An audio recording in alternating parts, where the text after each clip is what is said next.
बिस्मिल्लाहिर्रहमानिर्रहीम। अस्सलाम वालेकुम नाजरीन, आप देख रहे हैं मेरे यूट्यूब चैनल और मैं हूं अली रजा। पाकिस्तान के अंदर सियासी हालात तो जो हैं उस पर तो बात करेंगे ही और रोजाना करते हैं।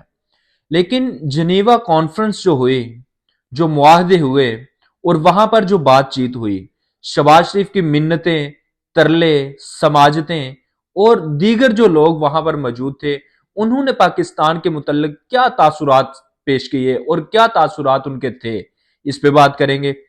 फिर इसके अलावा पाकिस्तान के अंदर जो मौजूदा सिचुएशन है उस पर बात कर लेते हैं। कितना कर्ज हमें मिलना है और कितने पैसे दिए जाएंगे।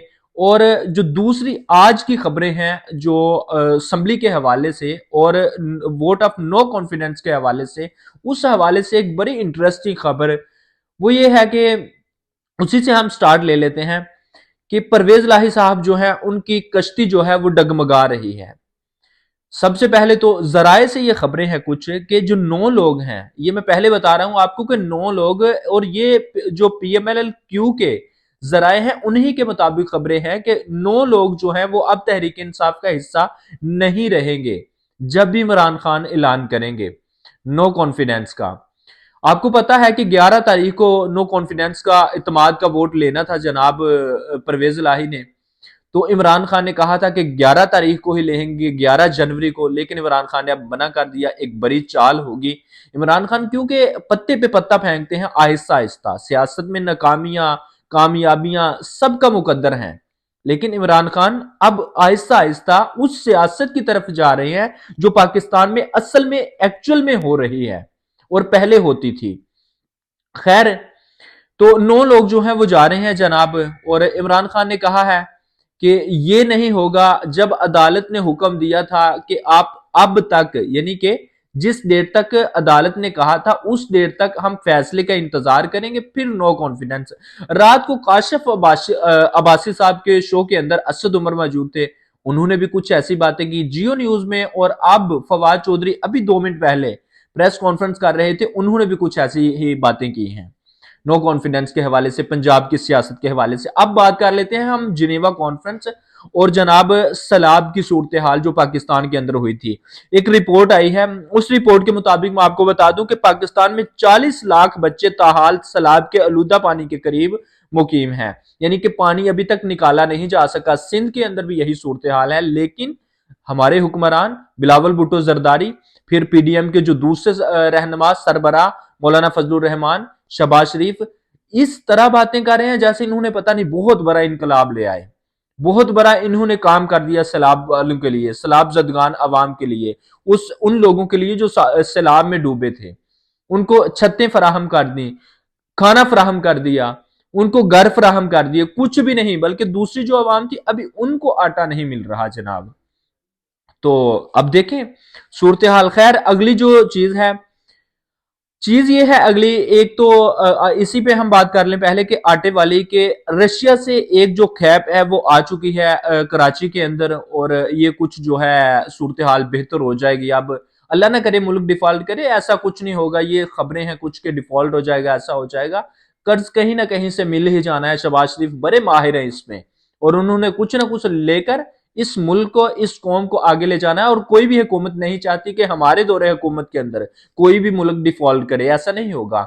और जो अब इत्तेहादी हैं हमारे हमारे क्योंकि जो लिंक्स हैं वो अफगानिस्तान के साथ हमारे कुछ मफादात, इंटरेस्ट हैं, तो इस वजह से अफगानिस्तान की वजह से हमें कुछ ना कुछ हेल्प मिल जाएगी। तो एक खेप रशिया से भी हमें मिल गई है, गंदम आ चुकी है, तो दूसरी भी इमदाद जारी है अभी। अब आ जाए जिनेवा कॉन्फ्रेंस से। आईएमएफ से दरखास्त की, रहम दिली दिखाएं। आईएमएफ से कहा है हमने कि रहम दिली दिखाएं, पाकिस्तान में हालात बहुत बुरे हैं, सैलाब आया था, इस वजह से कुछ आपकी जो शराइत है हम उन पर अमल करेंगे, लेकिन कुछ रहम दिली दिखाएं, कुछ वक्त हमें निकालने दें। ये शहबाज शरीफ साहब ने कहा। जिनेवा कॉन्फ्रेंस के अंदर जो तरले और मिन्नतें शहबाज शरीफ साहब ने वही अपने डके छुपे लफाज में की हैं जो पाकिस्तान के अंदर वो करते थे पहले, कि हम जनाब कोई मांगने नहीं आए, हम मुल्क की खुशहाली चाहते हैं, कुछ इस तरह वो बातें जो करते थे वही उन्होंने उधर भी रवैया रखा। तो इस पर बहुत ज्यादा तनकीद हुई, लेकिन वो पाकिस्तान की बेहतरी के लिए गए थे। हम तो नहीं कहते कि जनाब वो पाकिस्तान की बेहतरी के लिए नहीं गए, इससे बहुत बड़ा फायदा होगा पाकिस्तान को, पाकिस्तानी अवाम को, पाकिस्तान की कौम को, मुईशत को, इदारों को, सबको। ये कर्ज हमें मिले नहीं अभी, ये मिलने हैं, आहिस्ता आहिस्ता मिलेंगे। ये तकरीबन 4 साल का प्रोसीजर है। लेकिन इस पे अगली जो बात है वो बहुत बहुत अहम है। इसके साथ जिनेवा कॉन्फ्रेंस किसने करवाई, क्यों करवाई, ये सारे इकट्ठे होकर, जब सैलाब आया तब इन्होंने कुछ नहीं किया, अब सारे इकट्ठे होकर इमदाद क्यों करने लगे हैं, ये बड़ी अहम चीज है। ओरिया मकबूल जान ने इस पर एक ट्वीट की, वो भी मैं आपको थोड़ा सा उसका जो मतन है वो सुना देता हूं पढ़कर। लेकिन उससे पहले किसने कितनी मदद करनी है वो सुने जरा। इस्लामी तरक्याती बैंक का 4.2 अरब डॉलर, वर्ल्ड बैंक 2 अरब डॉलर और एशियाई तरक्की बैंक का 1.5 अरब डॉलर देने का वादा। ये 3 का बताया है मैंने। उसके बाद एशियाई इंफ्रास्ट्रक्चर इन्वेस्टमेंट बैंक का भी 1 अरब डॉलर देने का वादा। फिर सऊदी अरब का 1 अरब डॉलर, यूरोपीय यूनियन का 9 अरब डॉलर और 9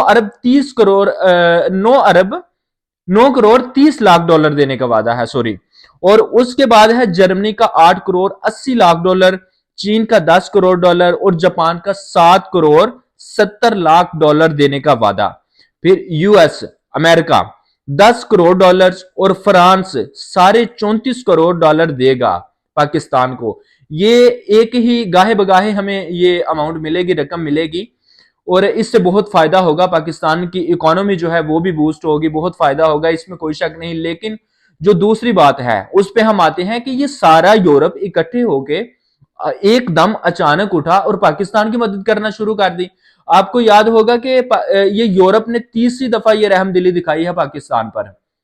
ये तीसरी दफा रहमदिली दिखा क्यों रहे हैं, ये इसलिए दिखा रहे हैं, पहली दफा जब इन्होंने रूस के साथ हमें लड़वाया अफगानिस्तान के अंदर, दूसरी दफा रहमदिली इन्होंने यूरोप वालों ने दिखाई जब अफगानिस्तान के अंदर हमारे भाइयों को इस्तेमाल किया मुस्लिम तालिबान के खिलाफ, यानी कि हमारे भाइयों को तैयार किया, मुस्लिम भाइयों को वहां पे लोगों का लेके गए, फिर दहशतगर्दी फैलाई। तो ये सब कुछ हो रहा था। उसके बाद जनाब फिर कुछ ये मामला है कि अब तीसरी मर्तबा है कि यूरोप जो है वो मदद करना चाहता है। अब क्यों इतना इंपॉर्टेंट, ये मौका बहुत इंपॉर्टेंट है, ये आने वाले वक्त के अंदर हमें इसकी कीमत चुकानी पड़ेगी। और बहुत सारे लोग भी ये कह रहे हैं, ओरिया मकबूल जान ने भी इस पे बात की। ओरिया मकबूल जान की खैर कुछ हमदर्दियां तहरीक इंसाफ के साथ हैं, इसमें कोई शक नहीं, वो तनकीद कर रहे हैं, उसमें कुछ सच्चाई भी है कि हमें कुछ ना कुछ करना पड़ेगा और ये दिखाना पड़ेगा, और हमें इस्तेमाल किया जाएगा। कहां इस्तेमाल किया जाएगा, सुने।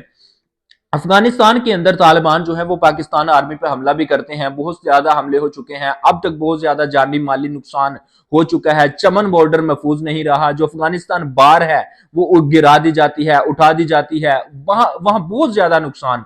मेरान शाह जो इलाका है वो शहीदों की बस्ती बना हुआ है। पाकिस्तानी आर्मी जो है वहां पर रोजाना पता नहीं ना जाने कितने लोग शहीद होते हैं, आर्मी के लोग। तो अब जो पाकिस्तानी कौम है, पाकिस्तानी जो अवाम है, उसके दिलों के अंदर अफगानिस्तान के मुतल्लिक नफरत पैदा की जाएगी। फिर उसके बाद पाकिस्तान आर्मी को अफगानिस्तान आर्मी के साथ लड़ाया जाएगा, यानी कि तालिबान के साथ। वहां पर हुकूमत है उनकी, उन्होंने जो भी किया अच्छा नहीं किया, लेकिन एक 30 साल से एक कौम ने बंदूक उठाई है, उनके सामने एक अनट्रेन्ड जो आर्मी है या पब्लिक है उसके सामने खड़ा कर दिया जाएगा तो क्या हशर होगा। मैं ये नहीं कह रहा हरगिज के पाकिस्तान डट जाएगा, झुक जाएगा, पाकिस्तान अपनी आखिरी हद तक जाएगा। इस मुल्क की खातिर, इस मुल्क की आन शान हमेशा सलामत रहनी है, लेकिन ये लड़ाने की कोशिश भी की जाएगी, क्योंकि वो हमला करते हैं पाकिस्तान पर, पाकिस्तान आर्मी पर। देखिए आने वाला वक्त जो है वो क्या होगा। और एक चीज और, जो ओरिया मकबूल जान का ट्वीट था कि शरीफ खानदान पर अमरीकी मेहरबानियों की तारीख बहुत पुरानी है। जिस नवाज शरीफ को बिल क्लिंटन ने मौत से बचाया था, इसे किसी मकसद के लिए संभाल कर रखा गया था। जिनीवा की मेहरबानियों का मकसद अगली वार ऑन टेयर शुरू करना है। ये ले वही बात है जो जनेवा ये कॉन्फ्रेंस हुई है, ये वॉर ऑन टेयर शुरू करने के लिए करवाई गई है।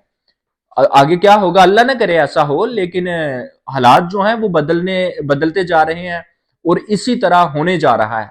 देखिए अब क्या होगा, और जो अमेरिका है वो अपने मफादात हासिल कर सकेगा या नहीं कर सकेगा, लेकिन माजी में इस पे हम जरूर मुस्तकबिल में हम जरूर इस पे बात करेंगे। माजी के अंदर जो हुआ उस पे तो हम बात करते हैं, लेकिन फ्यूचर के अंदर जो हो रहा है उसके लिए हमने जरूर आवाज बुलंद करनी है, और उसके लिए जरूर हमने उन लोगों को बुरा भला कहना है, उन लोगों के पीछे लगना है जो पाकिस्तान के अपने मफाद की खातिर पाकिस्तान के मफाद का सौदा करते हैं। ये हम कभी इस पे कंप्रोमाइज नहीं करेंगे।